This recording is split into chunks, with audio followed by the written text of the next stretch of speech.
आज के अध्यक्ष चौधरी पृथ्वी सिंह, इस मंच का संचालन करे मेरी बहुत ही छोटी बहन सीमा जी, जींद जिले के कोने कोने से आए हुए किसान भाइयों, माता बहनों, नौजवान साथियों, भजन मंडली, पत्रकार, छायाकार बंधु, मैं सबसे पहले तो लगातार 8 महीने से भी ज्यादा इतना लंबा संघर्ष, इतना मजबूत आंदोलन चला रहे हैं, मैं भाइयों की तहे दिल से तायद करता हूं और हौसला बजाए के लिए भगवान से भी कामना करता हूं कि आप अपने मिशन में कामयाब हो। आज लगातार पूरी दुनिया के अंदर निगाह टेके हुई है। मैं भाइयों को 2-3 बात बताना चाहता हूं।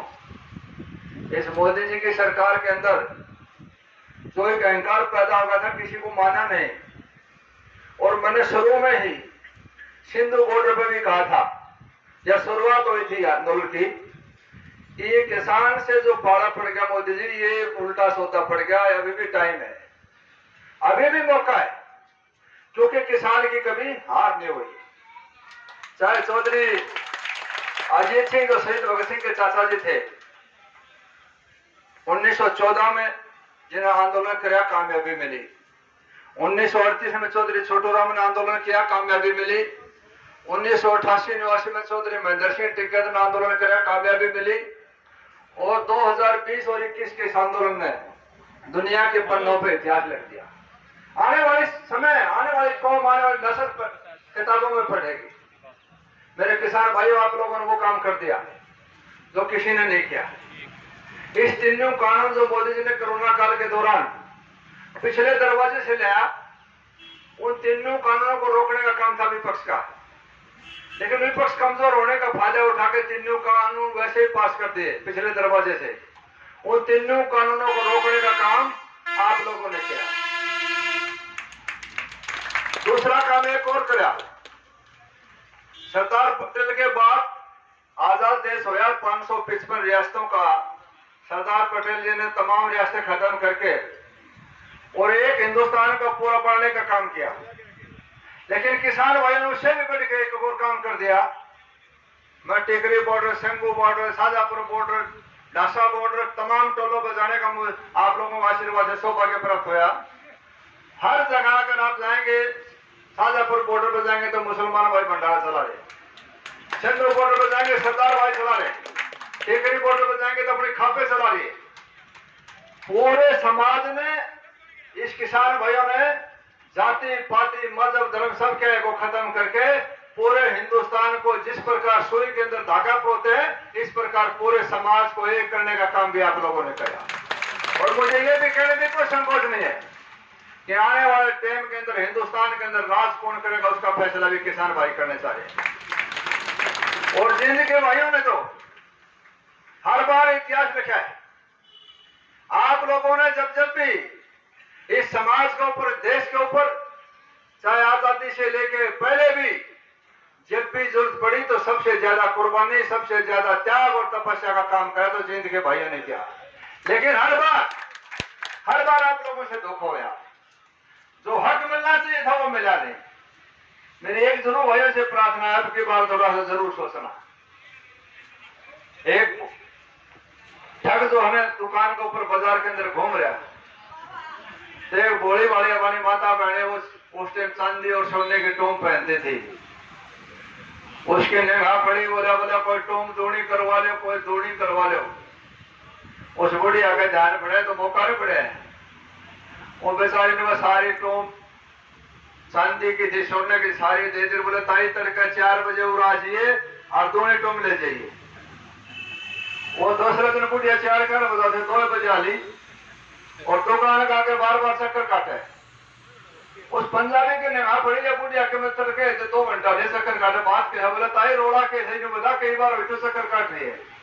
बोलो भाई एक गंगाराम था, उन्हें को आधार टोम दूनी करवा लो, मैंने तो काल सही टोम दे दी। बोला ताई आती है कि गंगा गया क्या? हर बार आपके स्वाभिमान को, आपकी त्याग और तपस्या में अंदर से मेरे बुजुर्गों भाई ने ठगों ने लूटने का काम करे जो किसी को मिलना चाहिए था। आज भी 75 साल के बाद भी आज मुझे कहने में बेसंकोच नहीं कि जींद के लिए होया क्या। आप लोगों ने कितनी की सरकार बनाई, कितनों को मंत्री संतरी मुख्यमंत्री बनाया, लेकिन जिंदगी भाइयों ने कुछ नहीं मिला। आज भी वो सुविधा नहीं है जो होनी चाहिए थी। आज भी हमारे बच्चों के लिए पढ़ाई की शिक्षण संस्था नहीं है। आज भी कोई मेडिकल कॉलेज की सुविधा होनी चाहिए थी, जिस प्रकार की व्यवस्था होनी चाहिए थी, आज भी नहीं है। लेकिन हम फिसलते चले गए। इसलिए मेरे भाइयों से प्रार्थना है कि आने वाले टाइम में अगर ये 5, 10, 20 और हमारे के साथ सारा निर्दलीय बढ़िया तब सरकार में कौन पूछ गए, नौबत नहीं आती। क्योंकि जिसके गरीब के प्रति दया नहीं, जिसके चोट लगती उसको पता दर्द कितना है, जिसने किसान की तकलीफ को नहीं जाना किसान का भला कैसे करेगा। इन्होंने जो रजवाड़े हैं ऊपर से लेकर नीचे तक, ये दो भागे रहे देश का। जब देश आजाद हुआ, उस आजादी से भी पहले हमें बड़ा इस चीज का दुख है, जिनको बड़ा मानते थे। जो रजवाड़े थे इनका सिर्फ एक ही मकसद था, भाइयों के नारे काटते थे। अंग्रेजों को टैक्स इकट्ठा करके भाइयों पर जलालत करके पैसा जमा करते थे और उनके ऐसा हालात के अंदर जो भी उनको चाहिए था वो लूट करते थे। लेकिन फिर भी देश आजाद होने के बाद जिनको सजा होनी चाहिए थी, जेल होनी चाहिए थी, उनको भी हमने बड़ा मान लिया। ये रजवाड़े घर का है। जब सरदार पटेल ने विरासत 555 व्यवस्था को तोड़ने का जो काम किया, तो हैदराबाद के नवाब ने कहा कि मैं इसमें शामिल नहीं होऊंगा। जब सरदार पटेल ने अंदर बुलाया तो सबसे पहले सरदार उस दस्तक करे लेटर के ऊपर हैदराबाद के नवाब ने बिना पूछे दस्तक कर दिए। जो रजवाड़े थे दूसरे ने कहा कि आप तो कह रहे थे कि नवाब साहब मैं दस्तक नहीं करूंगा, तो आपने दस्तक क्यों कराया? बोला मैं उस आदमी से आंख नहीं मिला सका। एक राजपूत रजवाड़े ने अपनी तलवार बाहर निकाल ली। सरदार पटेल ने कहा कि इस तलवार को भीतर धर ले। बोला क्यों? बोले क्यों नहीं, तेरे से जो हमारे सफाई हमारे जो भाई हैं, जो झाड़ू आपकी तलवार से कई गुना बेहतर है। तो उन्हें भाइयों के नारे काटी है। मेरे बुजुर्गों भाई, वो राजनीति में आगे आ गए और राजनीति में आगे आने के कानूनी के हाथ में चौधरी फेर आ गई। जिसके दया थी नहीं गरीब के प्रति, तो आपका भला कैसे होगा? मैं कहता हूं इस देश की कमान अगर सरदार पटेल का हाथ में होती तो मेरे बुजुर्गों भाई इसकी दशाएं नहीं मिलती। एक लाल बहादुर शास्त्री गरीब घर से पैदा होने वाले, इसको तकलीफ को पता था। एक प्रधानमंत्री 1966 के बाद, नेहरू के बाद आया। उस प्रधानमंत्री का बैंक बैलेंस कितना था? 59 रुपए। एक प्रधानमंत्री का बैंक बैलेंस। आज गांव का सरपंच बन जा रहा है, मेले पे मेले बने, उनका तो जग रहा है नहीं। कितनी दौलत इकट्ठी करते हैं। उस आदमी ने पता था कि गरीब की तकलीफ क्या है, इसीलिए इसकी जगह भी जो दूसरे गरीब भाई आते और रजवाड़ा ने छोड़ की, तो इस देश की दशा न्यारी होती। आज भी कई लाख करोड़ रुपया इकट्ठा करे, कहां ले जाएंगे पैसे को? मैं तो कहता हूं ये बेईमानी का घोड़ा बगैर पानी डूबेगा। जिसने भी गरीब की बददुआ ली, जिसने भी गरीब का खाने का काम किया, चाहे देश प्रदेश में देखे, गांव और गुहार में देखे, जिसने भी बेईमाना करे उसका बेड़ा गर्क होगा। चंदन का झमेला है, कर गुजरान गरीबी में दुनिया में नहीं रहना, जब दुनिया में रहना नहीं था अमीर और गरीब का ठाडा और बोधा क्या। लेकिन दुर्भाग्य मेरे बुजुर्गों भाइयों हमारा कि हमारे पूरे समाज को शुरू से लेकर लास्ट तक इस पूरे समाज को बांटने का काम किया। जब मोहम्मद गजनवी हिंदुस्तान के ऊपर अटैक किया, उस टाइम 11,000 सैनिक लेके चला था। सैनिक में नहीं था, लुटेरा था, कुछ नहीं। लेकिन दिल्ली के ऊपर अटैक करा, उस टाइम 77,000 दिल्ली की संख्या थी। 30% लोगों ने लड़ाई लड़ी, 70% लोग छातों पर खड़े खड़े तमाशा देख रहे थे। हिंदुस्तान में भाग्य का फैसला होना था। जब 30% को मुसलमान भाइयों ने जो काट दिया, उसके बाद में 70 खड़े का भी नंबर आया। मेरे बुजुर्गों, उस जाति पार्टी के कारण हमने 900 साल गुलामी झेली। 900 साल देश गुलाम रहा। उसी पत्नी को ये सरकार भी चाहती है कि जाति पार्टी में बांट दो, जात नॉन जात बांट दो।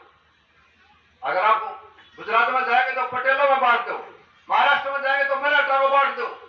एक दूसरे भाई को लड़ा के ये जो इस प्रकार का राज करना चाहते हैं, मैं भाइयों से एक प्रार्थना जरूर करना चाहता हूं।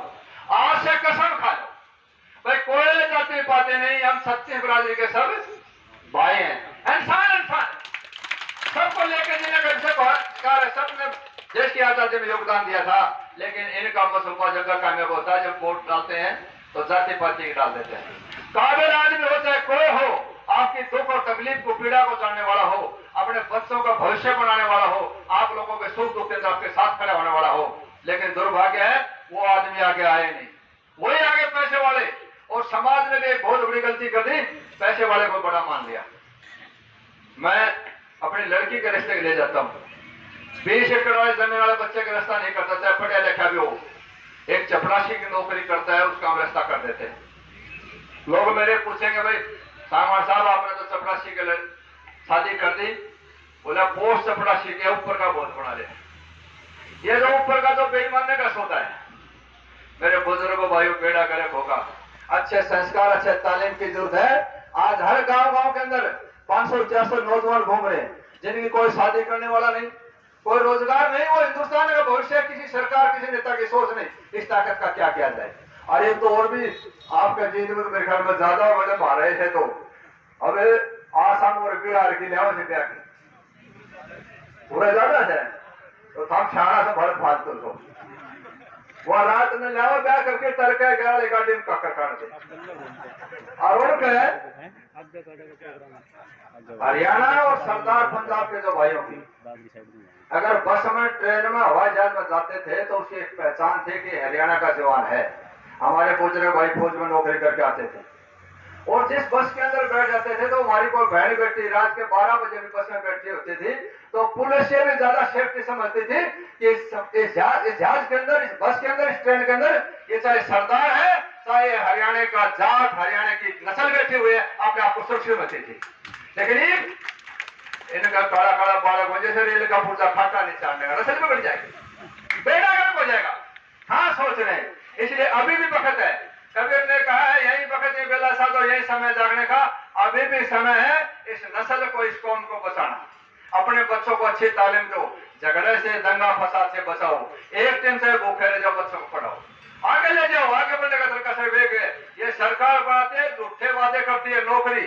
अब आप लोगों ने देखना, ये जो दूसरे भाई बैठे हैं, दो ओबीसी आरक्षण वाले, इन भाइयों को भी बताना चाहता हूं, काम इनका भी कर दिया कदे दिमाग में। हर साल 20,000 सीएजएल के थ्रू नौकरी मिलती थी।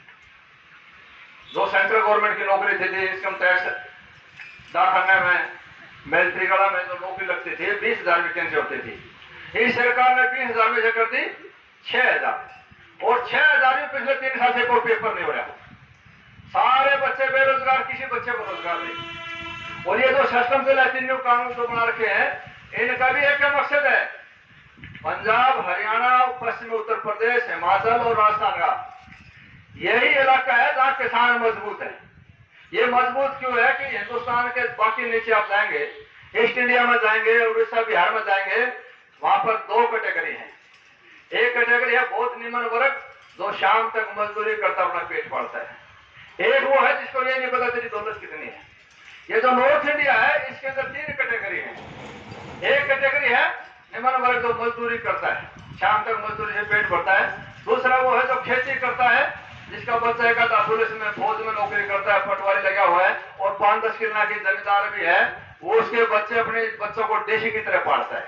ये ताकत है मध्य वर्ग की, और एक धनाढ़ वर्ग है। ये सरकार चाहती है, ये जो नॉर्थ इंडिया का भी जो सिस्टम है, ये जो आप 8 महीने से जो धरना प्रदर्शन कर रहे हैं, ये मध्य वर्ग की मजबूती के कारण है। बिहार का, आसाम का, बिहार और उड़ीसा, बिहार की तरफ नीचे जाएंगे, 100 रुपए मजदूरी करने वाला किसान एक दिन आंदोलन नहीं कर सकता। आप 8 महीने से बैठे, ये है ताकत। और सरकार इस मध्य वर्ग इसको खत्म करना चाहती है। आप लोगों ने थोड़ी देर पहले, मैं नाम लेना तो उसी से समझा, वो हमारी बहन कह रही थी कि काजू खाते हैं, ऐसे चलते हैं। ये जो मध्य वर्ग है, इनके पास तो और भी घूम रहे, उनसे ज्यादा फैसिलिटी है। ये फैसिलिटी किस लिए है? अपनी मेहनत और ईमानदारी की कमाई से करे है। आपका हक था, आपने त्याग और तपस्या कर अपना पसीना बहाया है, खेती करके बच्चों को पढ़ के पढ़ाया है। आज आपके बच्चे आईएएस में, आईपीएस में, ये है ताकत है। किसी कहने से कुछ नहीं फर्क पड़ता। इसलिए मैं कहना चाहता हूं, चाहे कोई भी जिम्मेवार आदमी हो, उसने जिम्मेवारी से ध्यान देना चाहिए। इनके ऊपर कंट्राडिक्शन करो, मजनी के सुनने बंद कर दो। बोले जिस प्रकार महाभारत के अंदर अर्जुन से कहा था, सोमवार, बोले अर्जुन तुम्हें क्या दिखाई देता? बोले मेरे चिड़िया की सिर्फ आंख दिखाई देती है। हमारा सिर्फ एक ही टारगेट है, हमने 3 कानून वापिस एमएसपी गारंटी लेकर यहाँ से उठ के जल्द से ज्यादा चक्राए बंद कर दो। दूसरी एक और भी काम कर दो। कोई भाई कुछ कहता हो, एक दूसरे की टांग खिंचाई का टाइम नहीं है, एक दूसरे को नीचा दिखाने का टाइम नहीं है। आज है सारे मिलकर लड़ाई लड़ने की, इज्जत के साथ, सलूट के साथ किसान की विदाई हो, 3 कानून वापिस हो, एमएसपी की गारंटी उसको लेकर हम यहाँ वापिस आते हैं। नहीं तो आने वाले टाइम के अंदर हमारी नस्ल, हमारा भविष्य, हमारे बच्चे कोसेंगे दादा आप लोगों ने क्या किया। मैं तो जो दूसरे भाई हमारे जो बुजुर्ग गाँव में बैठे हैं ताश खेलते हैं गाँव के अंदर, उनको भी कहता हूँ जो क्षत्रिय बिरादरी के जो भाई है वो अपने टोल पर आके अपनी हाजिरी दर्ज कराएं। न आने वाले टाइम में बच्चे पूछेंगे दादा 20 और 21 में जो आंदोलन था बच्चों वाले टोल पे तेरा नाम लिखा गया कि नहीं लिखा गया? इतिहास के पन्नों में लिख दिया, आप लोगों ने इतिहास लिख दिया। इसलिए मैं पुनः आप लोगों को जिंद की धरती के जिंद के भाइयों को आपके नेतृत्व को सैल्यूट करता हूँ, आपकी हौसला बधाई करता हूँ। आप इसी प्रकार डटे रहे, विजय सरी होगी, दुनिया की कोई ताकत नहीं, किसान की कभी हार हो ही नहीं। सरकार ने मजबूर होकर 3 कानून वापिस लेने पड़ेंगे, किसान की बात को मानना पड़ेगा। 2-3 नारे मेरे कहने से जरूर लगाना, आपकी ऑक्सीजन आपकी आवाज से दूसरे टोल और बॉर्डर के ऊपर जिंदगी के भाइयों की आवाज से ताकत मिलती है। 2-3 नारे मेरे कहने से लगाना, किसान एकता